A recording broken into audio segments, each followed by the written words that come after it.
고백하겠습니다. 하나님께서 하십니다. 하나님께서 하십니다. 한 번 더 고백하겠습니다. 기대가 됩니다. 기대가 됩니다.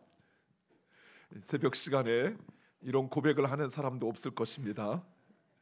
오늘은 예루살렘으로 가는 순례길 그 네 번째 용서의 길에 대해서 함께 묵상하고자 합니다. 인생을 살면서 한 번도 상처를 경험하지 않은 사람은 없을 것입니다.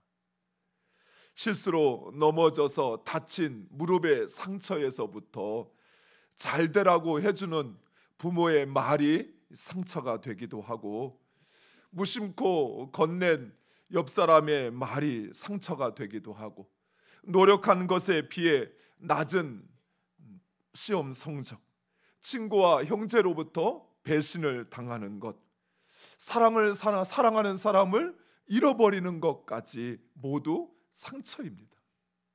또한 상처를 주지 않는 사람도 없습니다. 세상에 상처만큼 공평한 것은 없습니다. 돈이 많건 적건 상관없이, 권력이 있건 없거나 무관하게 누구나 상처를 받고 상처를 주면서 살아갑니다. 심지어 교회 안에서 성도들 간에도 상처를 받습니다. 목사나 성도가 무심코 건넨 말 한마디가 상처가 되기도 합니다. 내 기도가 응답되지 않아서 그래서 상처가 되기도 합니다. 다른 성도에게 공격당하거나 거절당하였을 때 무시받고 인정받지 못하는 것 같아서 상처를 받기도 합니다. 특히 교회에서 받은 상처는 더 치명적입니다. 그래서 상처를 받으면 자꾸 교회와 멀어지고, 교회와 멀어지니 말씀과 멀어지고, 말씀과 멀어지니 하나님과도 점점 멀어지게 되는 것입니다. 더욱이 사람에게 받은 상처는 쉽게 아물거나 잊혀지지 않습니다. 저 역시도 말씀을 묵상하거나 기도를 하다가 문득 아물지 않은 제 안에 있는 상처를 발견할 때가 있습니다. 아무렇지 않다고 생각했는데, 괜찮아졌다고 여겼는데 불쑥 제 마음을 흔드는 것입니다. 그래서 잊었던 분노가 치밀어 오르기도 하고, 나 자신에 대한 연민을 느끼기도 하고, 그때 내가 왜 상대방을 누르지 못했을까 후회하기도 하고, 이렇게 복수했다면 어떨까 상상을 하기도 합니다. 사랑하는 성도 여러분, 한 사람의 마음에 상처를 남긴다는 것은 심각한 죄입니다. 예수님도 우리에게 실족하게 하는 일이 없을 수는 없으나 실족하게 하는 것, 곧 상처를 주는 것, 그것은 차라리 연자 맷돌을 내 목에 걸고 바다에 던지우는 것보다 낫지 않다라고 말씀합니다. 따라서 우리는 내 말과 행동으로 인해 다른 사람이 상처받을 수 있다는 생각, 또 상처받지 않도록 주의를 기울여야 합니다. 또한 상처를 받았을 때 우리는 그 상처를 치유하는 올바른 길을 찾아야만 합니다. 물론 내가 상처받는 것, 그것은 죄가 아닙니다. 그러나 그 상처와 상처로 인한 스트레스로 인해서 때로는 죄의 유혹에 빠지기도 하는 것입니다. 다른 사람을 미워하거나 외면해버리거나 심지어 보복하거나 유해를 가하기도 합니다. 오늘 우리가 읽은 말씀의 가룟 유다는 예수님을 은 30의 대제사장에게 팔아넘깁니다. 가룟 유다는 다름 아닌 예수님의 제자입니다. 다른 사람도 아닌 3년 동안이나 동거동락한 제자가 스승이신 예수님을 배반한다는 것, 그것은 천인공노할 일이요 비난받아 마땅한 일입니다. 더욱이 예수님은 우리를 구원하시기 위하여 오신 메시아이십니다. 그렇다면 가룟 유다는 왜 예수님을 배반하였을까요?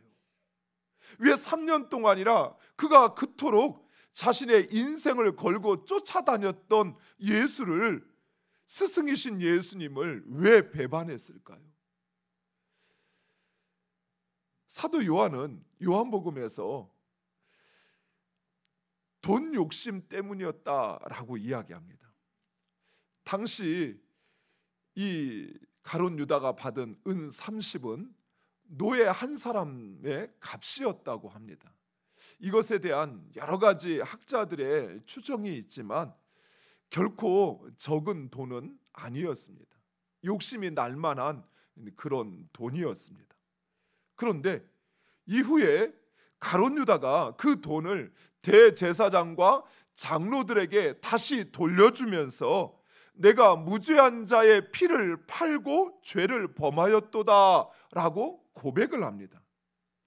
만약 가룟 유다가 단지 돈 때문에 예수님을 팔았다면 돈을 돌려주는 것은 할 수 있는 일이 아니죠.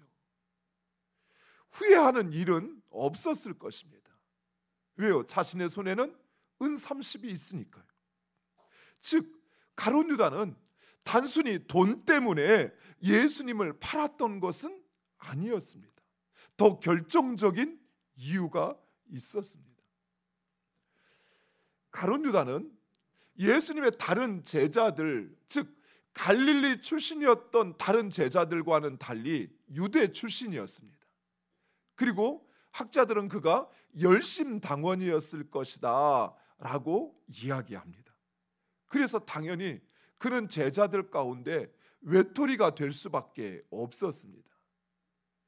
당시 지역의 이런 지역 간의 그런 차이는 지금보다 더 심했습니다.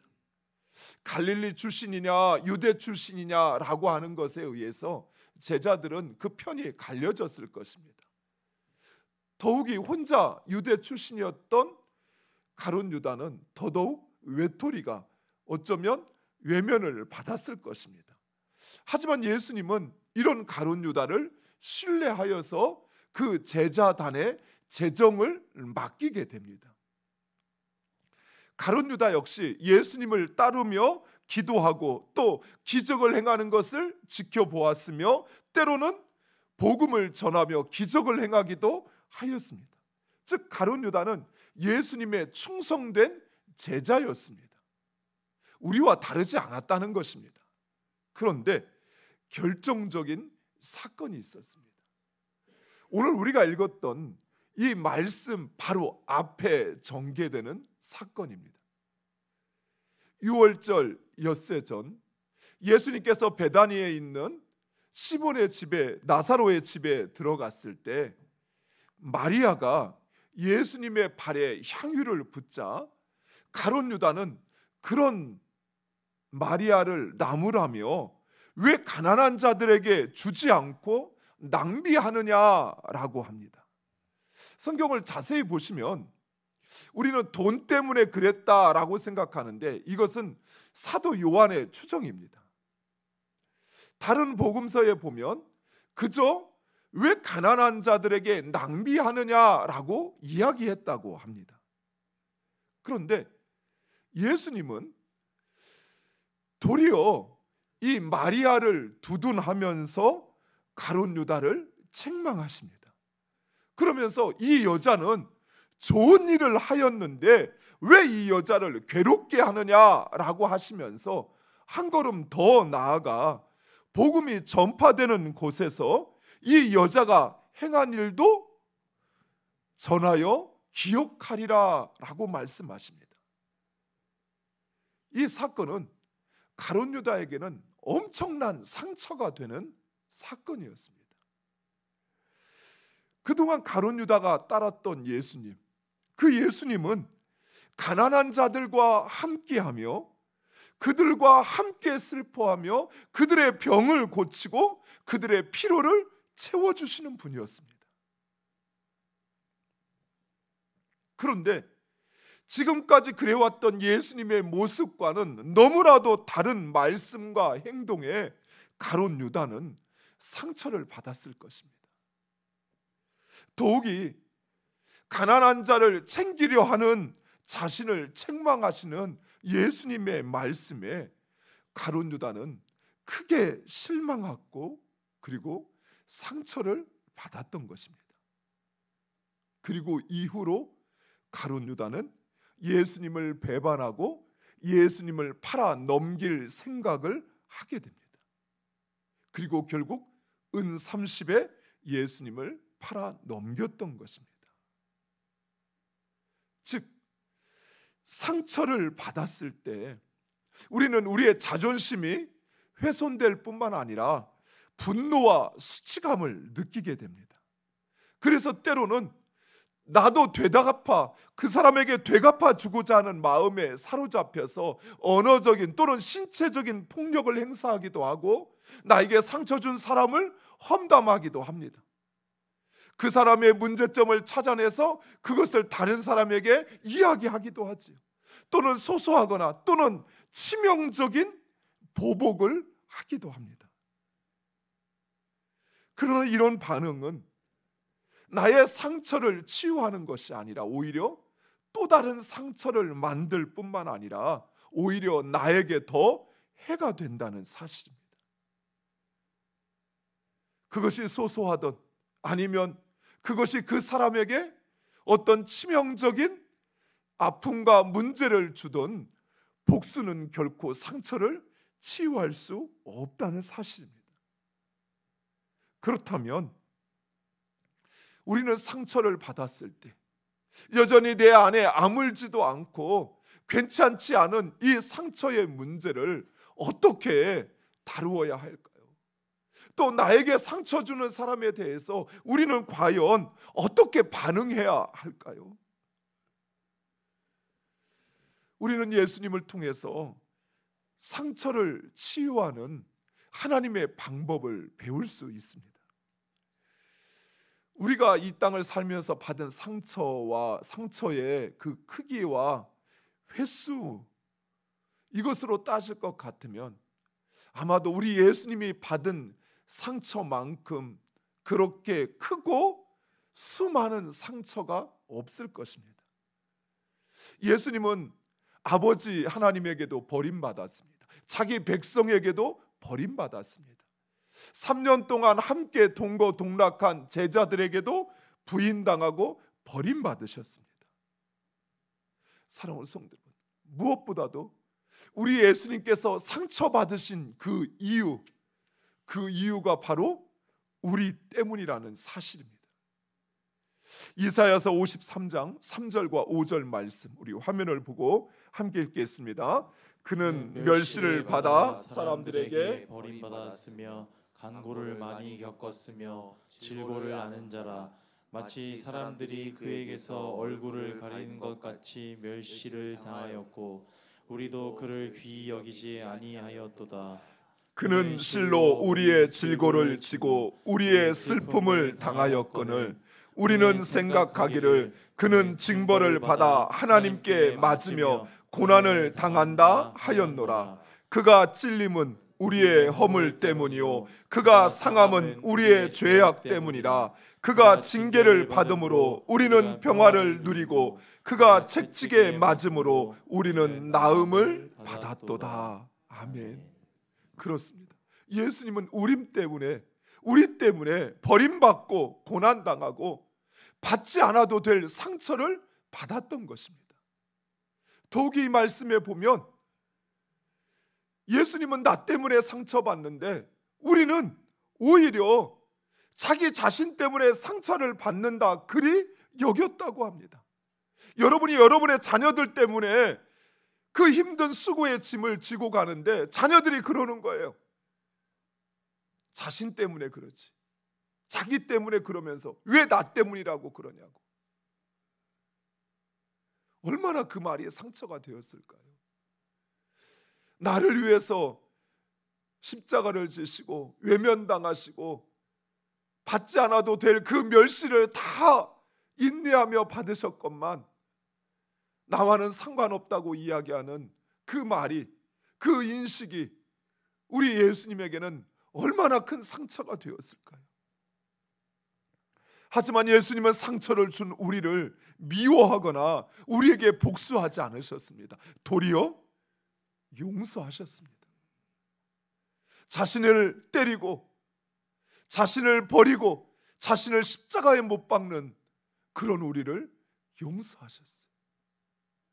먼저 예수님은 자신을 십자가에 못 박는 이들을 용서하십니다. 누가복음 23장 34절에 이에 예수께서 이르시되 아버지 저들을 사하여 주옵소서 자기들이 하는 것을 알지 못함이니이다 하시더라.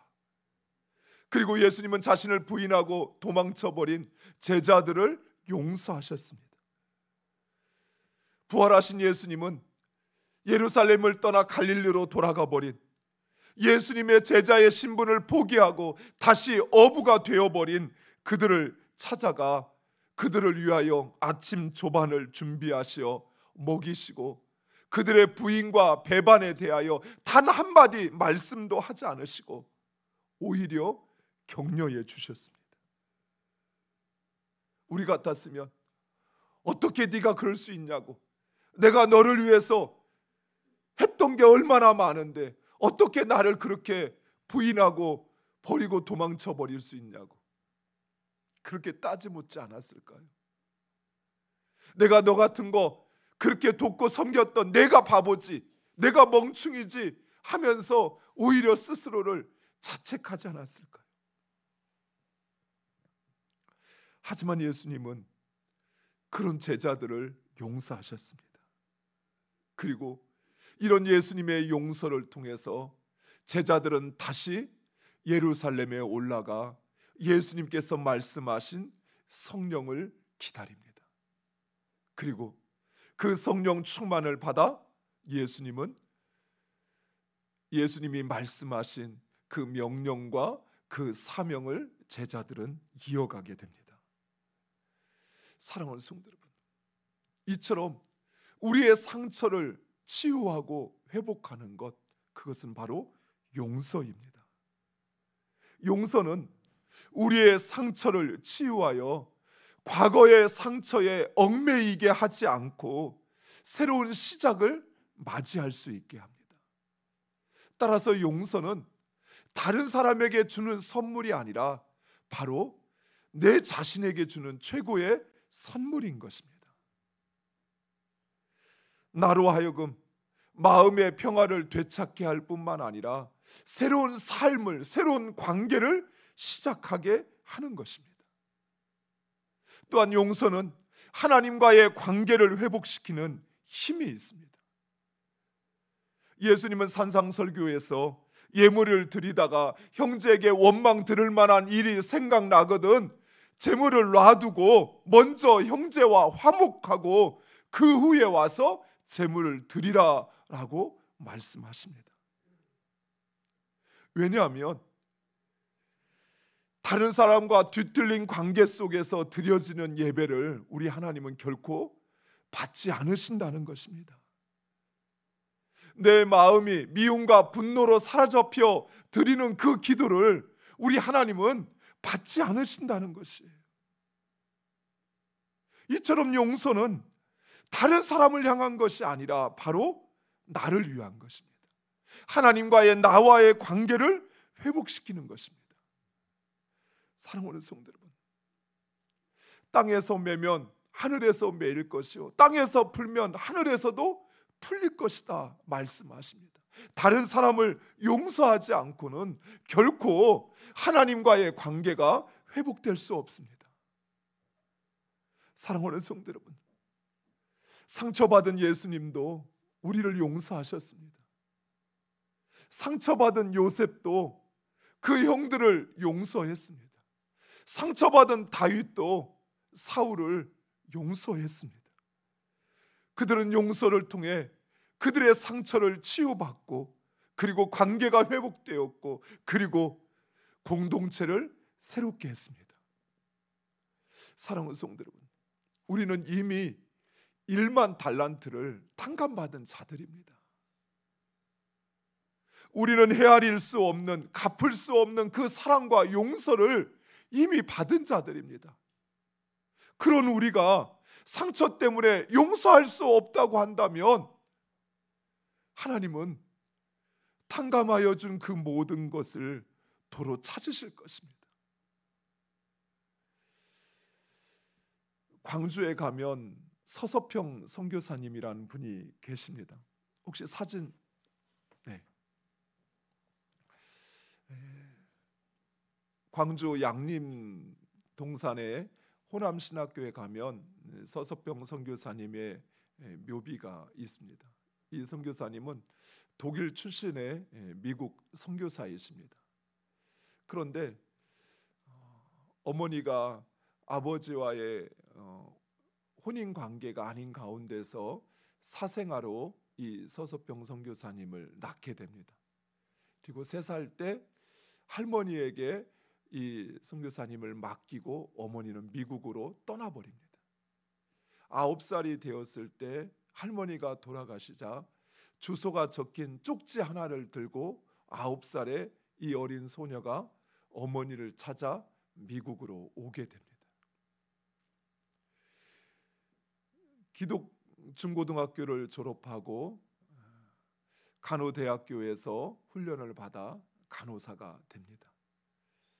그리고 한국에 고통당하는 많은 영혼들이 병으로 치유받지 못하고 죽어간다는 소식을 듣고 그리고 이 한국 땅을 찾게 됩니다. 결혼하지 않은 혼자의 몸으로.